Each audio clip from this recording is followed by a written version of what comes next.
and welcome to the Style Matters podcast. I'm Xandra, your host, and I'm also the creator of the Slow Style Approach to Designing Your Dream Home. On this show, you'll hear lots of interviews with really talented people working in interiors. Most of them are designers, some are makers and artists, and many of them are authors. Sometimes I also record a solo show where it's just me and I share pieces of my slow style design framework that puts you at the front and center of your home rather than products or trends and other people's idea of what beauty is supposed to look like. If that sounds good to you and you're itching to get started, you can download our free worksheet called the Dream Home Action Plan. You can find it at littleyellowcouch.com. And about halfway through today's conversation, I'm really excited about jumping in and telling you about a new online course that I've just created called Unlock Your Signature Style. This course is self-paced. You can take it at any time. It's for people new to interior design, but also for those who really want to dig into the foundation of the slow style philosophy. So stay tuned for that. Now, if you're ready to learn how to make your home beautiful and meaningful from the best interior designers I know, you're in the right place. I'm so glad you're here. What a wonderful conversation you're about to hear with my guest, Kacie Cope. She's a designer and now shop owner in Pittsburgh with an obvious passion for home. And by home, I mean the creation of experiences, not the walls themselves. We talk about how to afford buying things that are handmade, artisan designed, and well-crafted, and how we can shift our thinking to uncover their actual value. We also talk about the realities of budget constraints and taking our time with what we fill our homes with. She is a great storyteller, and I am so pleased to have met her. I think you're going to love her. Here's Kacie. Kacie Cope, welcome to the Style Matters podcast. Thank you so much. I'm so excited to be here. Great. I'm really think this is going to be a very interesting interview. So I want to start from the beginning. You went from side hustle, dabbling kind of in interior design, to full-time with your own interior design firm a few years ago. Yeah. And we're going to talk about that. But first, I want to talk about the fact that you also just recently opened up a store in Pittsburgh. And wow, what prompted you to go brick and mortar? Why did you add that to your full plate? And by the way, your store, the opening of your store is why I was drawn to you in the first place, because I just love what you're doing with it. But go ahead. Thanks. Yeah, it's definitely been a winding path. I think very few people have a very direct one. Right. But so, yeah, I know I don't. Right. And definitely self-taught. But I'll start with the store. Yeah. I built my business on accident, basically. Okay. I was decorating my own house. At the time was in North Carolina, and people kept, slowly, I was blogging about it at the time, and people were slowly asking me, like, do you do this? Can you help me out? Blah, blah, blah. And so, little by little, I'm like, I kind of faked it along the way, right? You're like, oh yeah, I totally know how I do this. And I didn't have a lot of money to start up. I really had nothing. I was, working for a nonprofit at the time. And so the way I designed my business initially was, how do I do this with as little overhead as possible? Yes. And so what that meant was sending links to clients to buy the product. It meant I was never buying the product up front. I didn't have to warehouse anything, some of those technicalities of like being an interior designer. And while that was great, right, what that meant, that what that allowed me to do was work with folks across the country. I'm sending links from these big box retailers.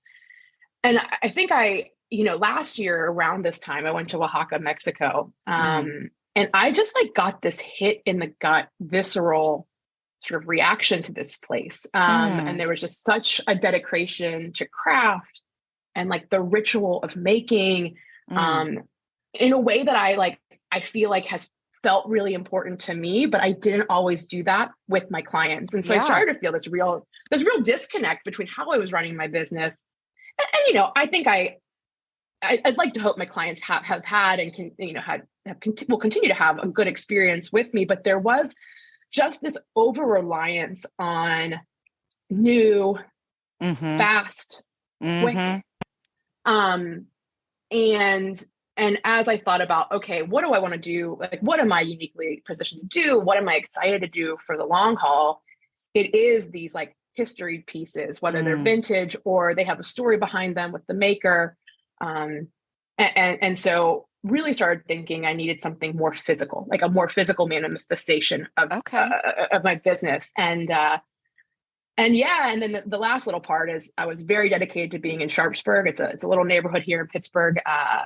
There, I could go on, I could do a whole podcast in Sharpsburg, but my my great grandparents immigrated here from Italy. My grandmother grew up here. My mom grew up here. And so my shop is right across the street from where my grandmother had a produce store. And she's a big part of my life. And so, yeah, it sort of is all about like this homecoming, coming home. And yeah, those stories behind the things in our houses. Yeah. I read a little bit about, there are aspects of your shop that really draw on that family history that are so meaningful. And you know, I want you to talk about some of those in a minute. I love your answer to that question. It's not quite what I was expecting. I guess I thought you were going to say, oh, you know, I always wanted to be a shop owner, and I love creating, an experience for customers when they walk in, which I'm sure is all true. But I really resonate with you personally. Like you said, you were hit in the gut, like finding a connection between what we bring into our homes and why it matters. It matters environmentally. It matters in terms of fair wages. It matters, in so many ways. And I'm kind of on a crusade lately to really talk about this very openly, because I don't want to make anyone feel guilty or bad that they've got stuff from Home Goods or Target or even, Pottery Barn or any of those big box stores. I don't want to shame anyone, and I don't want to make people feel badly. I want to recognize the reality that the more well-made something is, the more it's simply going to cost. It should cost more. There is value to that, and kind of helping us shift our mindset toward being okay with spending and investing the kind of money, but at the same time, not feeling bad when we truly can't afford something and we just need a new curtain. And so we're going to go to Target to buy it, right? So let's talk a little bit more about that and your feelings around that. Well, you always say at the beginning of the podcast, you find your people. And so we found each other here, because I'm in a similar place where, I would be like a real hypocrite to say that I haven't sent, tons of links to my clients to buy from Pottery Barn, to buy from West Elm. And I think that there is a place for that. I'm a realist, I think there's a real gift with Amazon that we can, I've had elderly grandparents and aunts, again, very, very close to my family. And the ability to have something on their porch in a day, huge, is incredible, right? Yep. And so there are positives to this. But I think on the flip side, and I think probably there's some like Instagram, social media, shelter magazines that play into this a little bit. But like, I think it sort of has shifted our psyche a little bit to like, we have to have the thing that everybody else has. And instantly, we need it instantly. And instantly, yesterday, and when I look around my house, or when I think about, it's so fun for me to welcome people into my house. And another thing that I'm excited about welcoming people into the shop is like, I really notice, Sandra, what people compliment me on and what they ask about. Okay. So for example, it's never the Pottery Barn sofa. Right. It's never the Wayfair chairs. It is always the, I have this, there's a part in my house. My house was built in the 1800s and 1880. She's an old girl. Okay. And I've been redoing it little by little. And there's a space between my living room and my dining room where the floor was an addition or something. And so there was this plywood gap. Yeah. And I spent forever, I'm like trolling around other houses in Sharpsburg being like, can I just like salvage some wood from the inside of your closet? We have like this little underground wood trade. I don't know. I love it. So that was my initial, my initial thing was like, okay, I'll still keep the wood from a Sharpsburg house or whatever. But I had this dairy crate that I had been given, and it was from a dairy manufacturer here in Sharpsburg from the 60s. And I had this light bulb moment where I was like, I have had this box and I haven't really known what to do with this dairy crate. So I cut it down. I get rid of like the side metal pieces. And I actually lay that into the floor. And my floor guys were like, this woman's a lunatic. But now he tells everybody about the milk crate floor. Right. Is it metal? It's a metal crate, I assume you're saying. No, it's wood. So the wood. So the outer sides are metal. We cut those off and basically made them into these planks, and they're stamped with Sharpsburg, that kind of thing. I love it. It was like that was one of those light bulb moments as a designer where truly, if I was in this incredible rush, that never would have come to me. Nope. And if I hadn't like found that box, I just had it for all these years. Just and I didn't really know.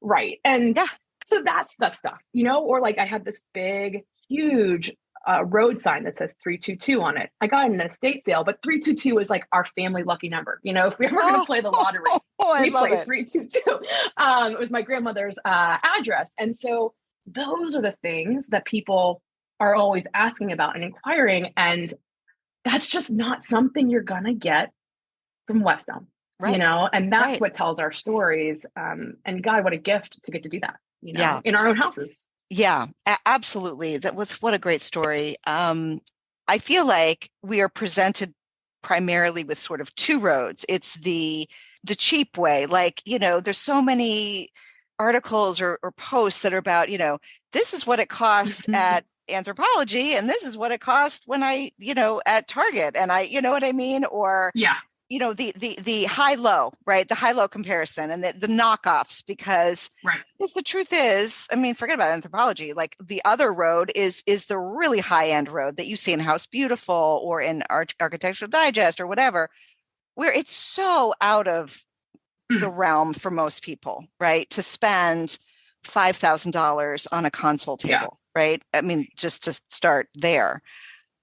Are you trying to find sort of that middle ground in your shop with things that are still accessible, but you still need to charge what they're worth? Yeah, I mean, that would be my goal. And I do think there is something to seeing these things. And so when you see them, I think you can actually justify the cost a little bit in a way that you can't when you're looking at a listing, because it is exactly that. When you see a listing on this 2D screen and you don't feel it, and to be fair, you also don't look in the eyes of a person who made it. Oh, I mean, that has also really shifted my perspective. I think this is a really good segue into this quick little anecdote, but I had this table, and this table has followed me. It's where I'm sitting right now. This table has followed me. And I'm pretty good at getting rid of stuff. I know that there's like this constant flow of cool things. Right. But this table has been with me. It was like, someone gave it to me. It was a mid-century modern table. Somebody gave it to me when I moved to North Carolina, right out of college. And like my roommate and I sat around this table and we lesson planned. I was a teacher for several years. Then it became like, it went to my first house that I bought, and I was married at the time, so this was a table I hosted a lot of parties around. Yeah. Went through a really bad divorce, brought the table home. And this is where I built my business, at this table. And, it didn't work in this house. It was too, like, it was just a weird size. It was not the right size. So I couldn't get rid of it, Sandra. I was trying to call my friends, give it to them. And no one really wanted it.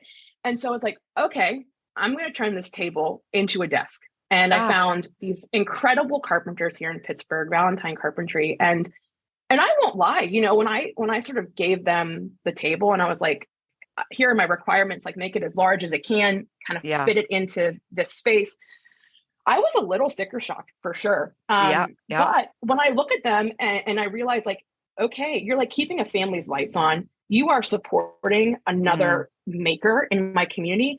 And it's like a buy once, cry once kind of a thing. I bought this desk and I will never buy another desk, whereas I buy something on West Elm that's maybe, or Target or whatever, maybe it's half the price, or I think even at that, maybe like, 2/3 the price. I think. Right. Well, like really, Wayfair, Overstock, the prices that are really inexpensive. Yeah. Right.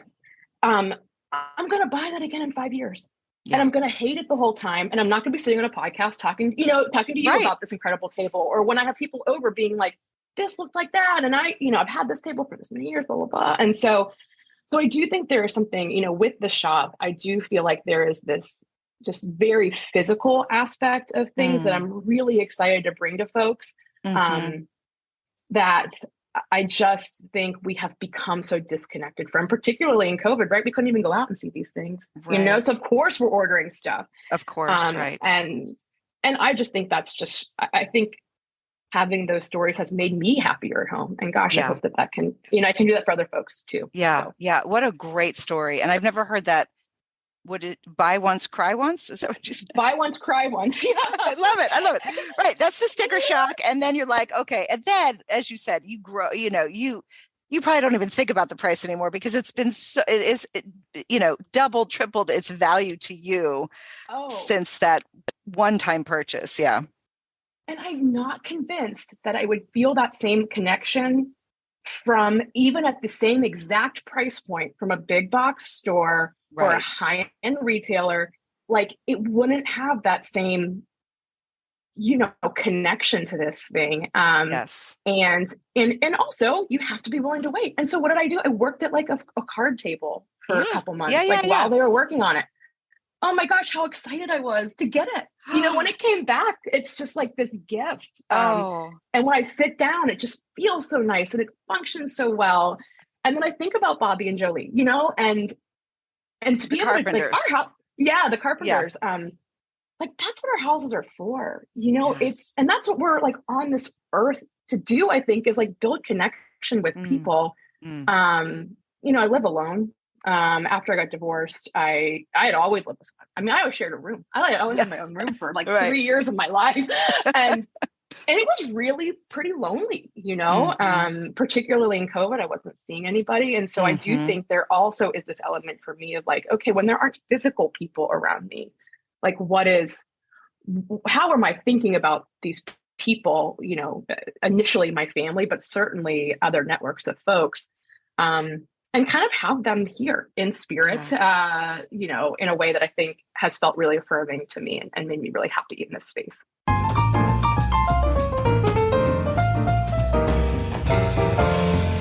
Before we continue with the conversation, I told you I was going to jump in at some point and tell you about a new project that I've been working on. So here goes.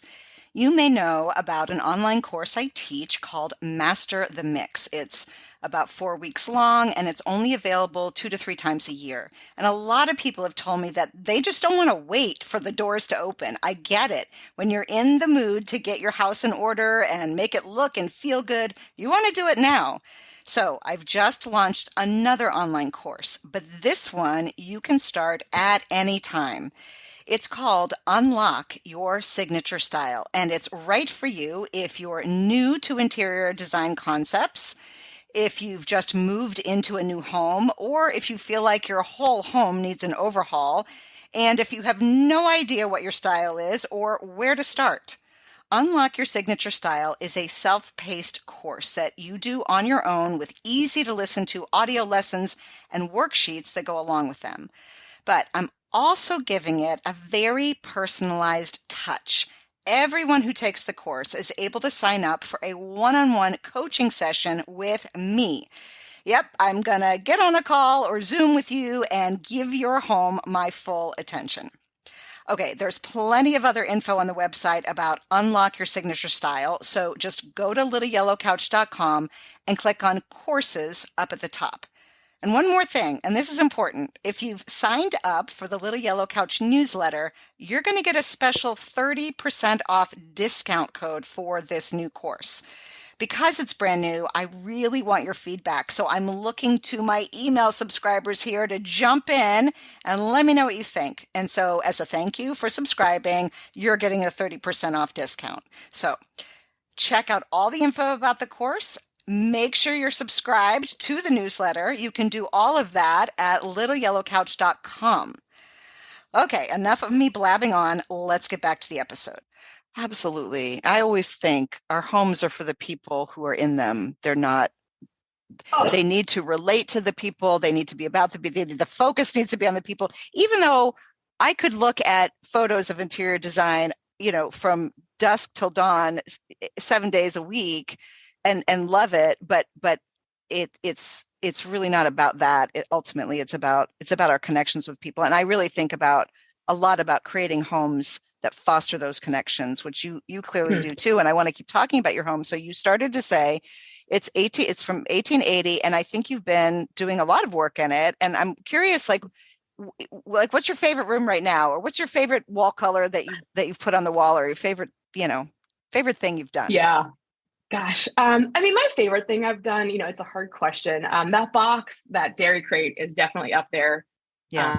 Just because it felt like a real creative moment where I haven't seen Yes. anybody else do it. Like then I'm Right. trolling Totally. Pinterest to be like, has anybody else done this before? Right.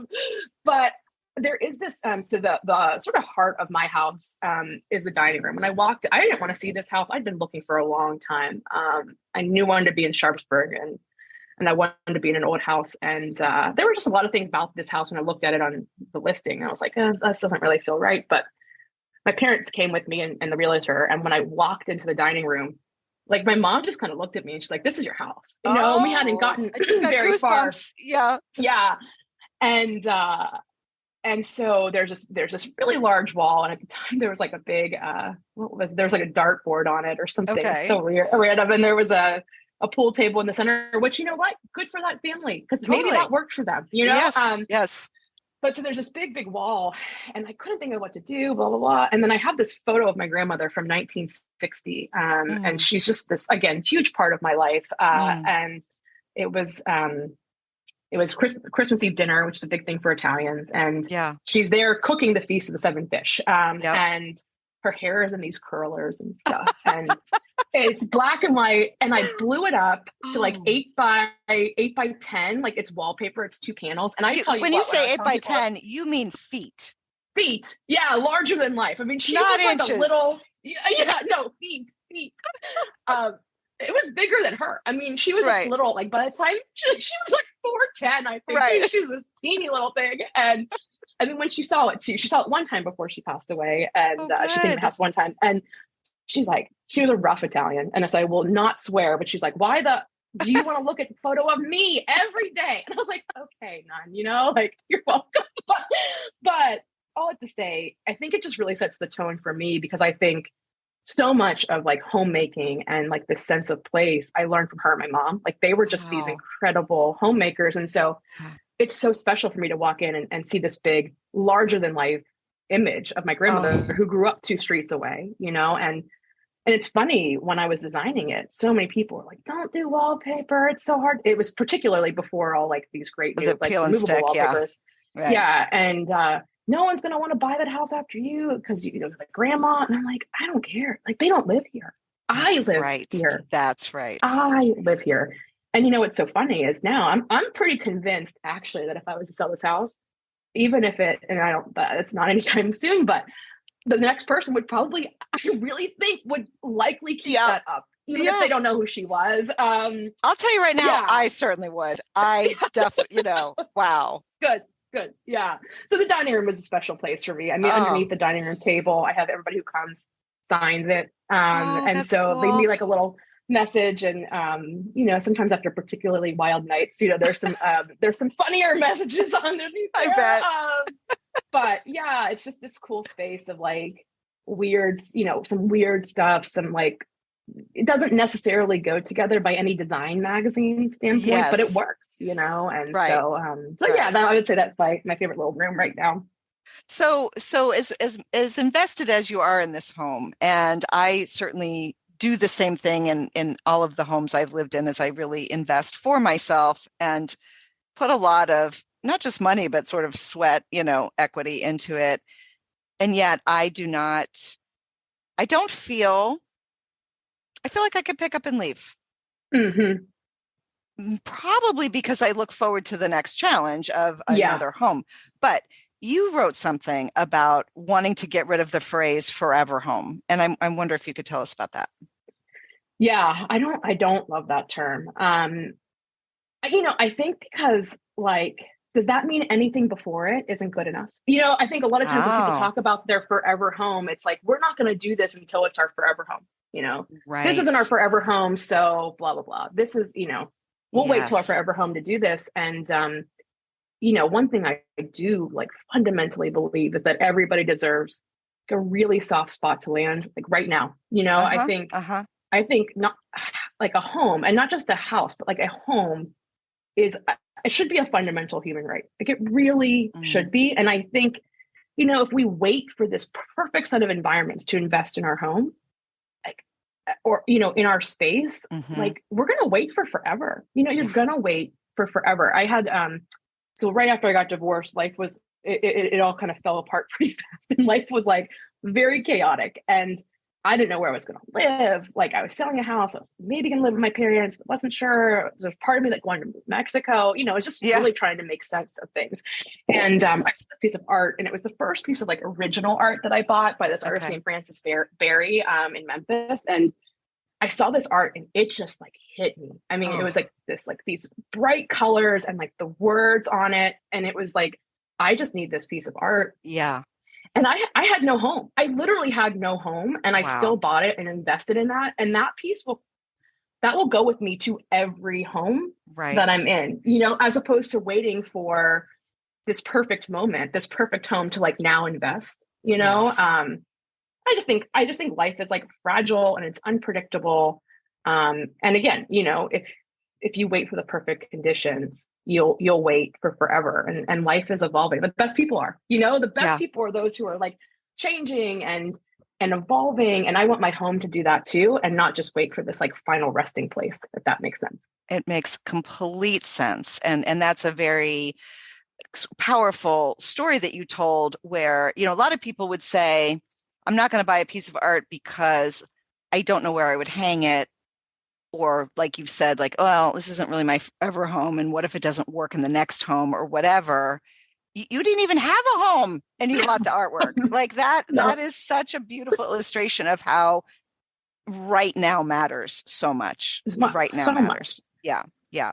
And I I've want to sent talk Fran yeah, I mean, I have sent Francis, and I've sent Francis messages over the years, and it feels like this the anchoring artist. piece. Yeah, the artist. When we talk about like knowing the maker or whatever, and like she remembers selling me the piece. That was a Yes. really tumultuous time in life, and yeah, when I look at it, it even for me, it's like this story of resiliency and strength Right. and like investing in myself. That again, if I had been like, well, I don't even know, like it's a big piece, and Yeah. it's Yeah. wild colors and it's like very urban and sort of like harsh edges. And yeah, what I'm trying to say is like a very particular style. Sure. Um, Sure. and You I had did no right. idea, Somebody might have been right? afraid to like invest in that, like, yeah, for all the Yeah, reasons you just said. Right.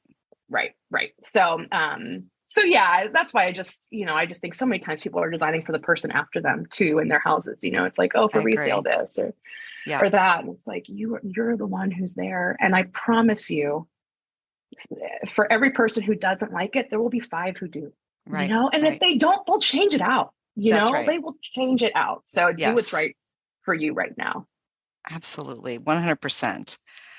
I want to talk a little bit about your design work next. And you mentioned that you are self-taught, which says to me that you have really paid attention to what works and what doesn't, and that Yeah. you've trained yourself on why foundational principles of design actually make sense and why we can lean on them sometimes.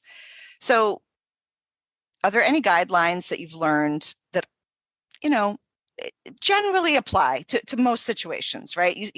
I know you're not a rule follower, but what are some design rules, quote unquote rules, that you believe really make sense, that you feel like, or maybe it's things not to do, like, let's just talk about sort of your overall, this is what you lean on, this is what you steer away from. Yeah, totally. I teach decorating classes. I used to teach them in person, and I started teaching them online. And I think what I've become a real believer in is sort of knowing some of those principles and that foundational language of design. What it does is it like lets us stop being so mean to ourselves when something doesn't work, right? I've heard so many Mm, people be like, I'm just such a bad decorator. And it's like, okay, the balance is just off, or it's a scale. This is a scale issue. I mean, how much mhm. kinder of a way? And then you truly can, when you look at something and you're like, this is a little catty, like this is a little like wonky. What is wrong here? Yeah. It's not that you're bad or wrong. It's that like, it's just not in line with something, with a foundational principle. Right. And then what I think that has allowed me to do is then once I'm in those parameters, I can fly, I can do whatever I want, but within sort of those ones. And so like for me, scale is really big, particularly when I'm thinking about, maybe you are ordering like a lamp online. I remember one of my earlier clients, I had them order a lamp online and it came back. And when I looked at the pictures, like, oh man, it was a little too small for that table. Yep. Mm-hmm. Yeah. And so I was like, okay, I've got to figure out ways what is the correct proportion. So this is a rule that I teach in a rule of thumb that I teach in my decorating classes, is like 2/3 is this incredibly beautiful proportion. Right. And it works like all the time. It's like the art above your sofa, about 2/3. The coffee table in front of the sofa, about 2/3 the size of it. Yeah. And there's something really magical and beautiful about that. And then what you can do is you can break the rules within that. So a great example is I had this big pavilion in the backyard made. I have a lot of parties. And so it's like, okay, we're gonna like extend this out in the backyard. And so ripped up all the grass and I built this like this pretty large pavilion. And the back, it's like a full bench that goes the whole way so I can see, a bunch of people. Yeah. And so I knew that I needed a coffee table about 2/3 the size of the bench, or else it would look like really petite and very teeny. Right. So I'm looking online and I'm like, I'm going to have to make some kind of a bench, like right. or some kind of a coffee table, because this thing's just huge. It's like exponentially expensive.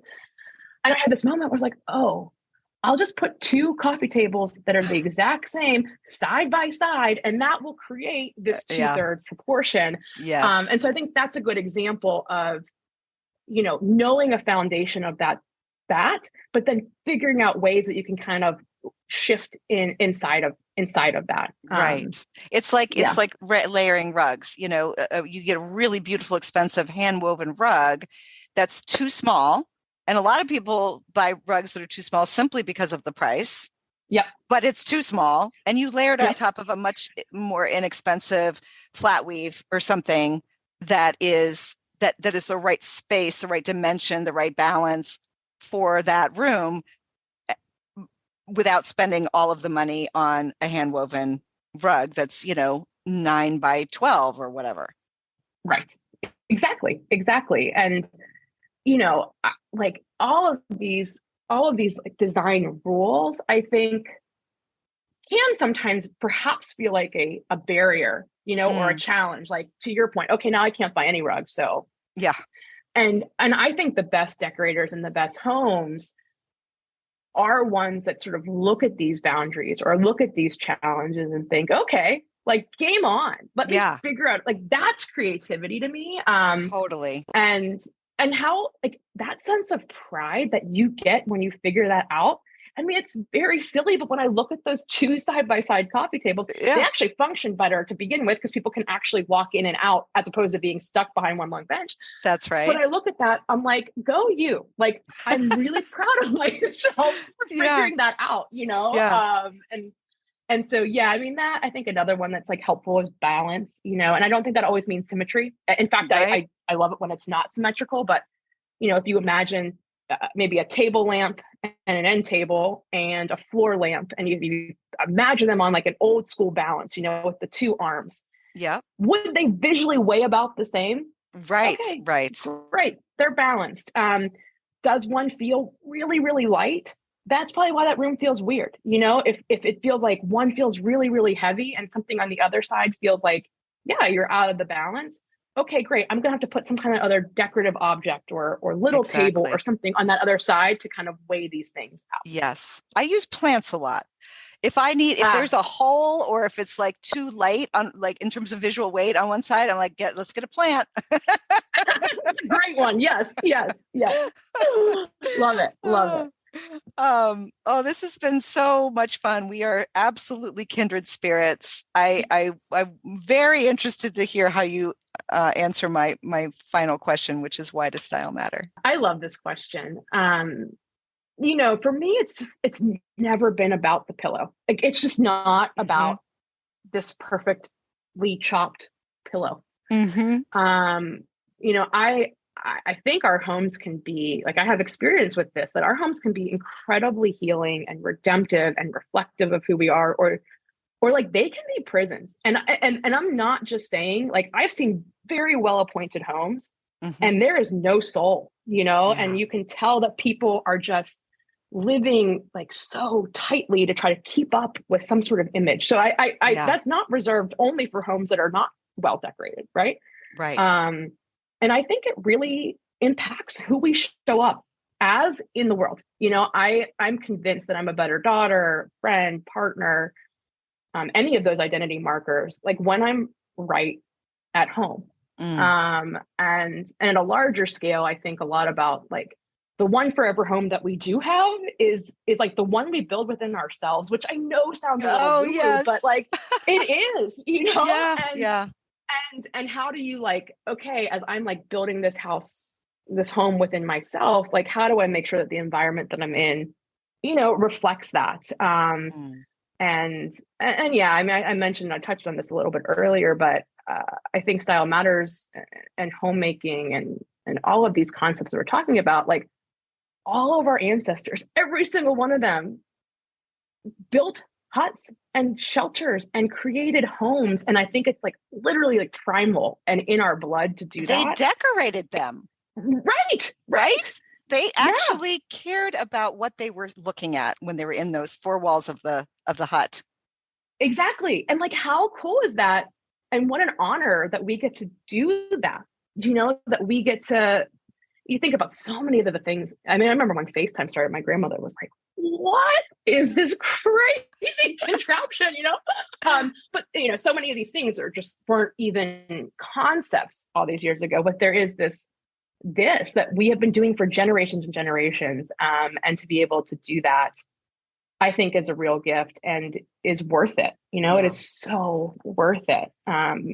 It just, I think it's a great way to honor our homes, you know, primarily, but also ourselves, you know, and our Right. stories. Right. And what a gift to get to do Oh, that. what a great answer. What a great answer. Kacie, this has been so wonderful. And I must get to your shop and just, you know, kind of revel in your spirit and your ideas. And you're just a lovely person. Thank you so much for your time today. Thank you for having me. You're welcome anytime. I'll be waiting for you if the door opens.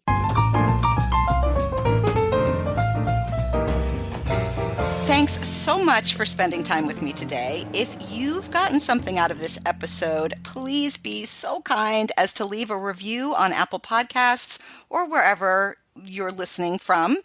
It really does help this show stay on the air. And also, don't forget to grab our free guide, The Dream Home Action Plan, at littleyellowcouch.com.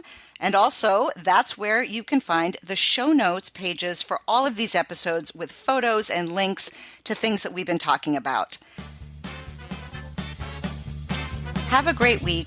Bye for now.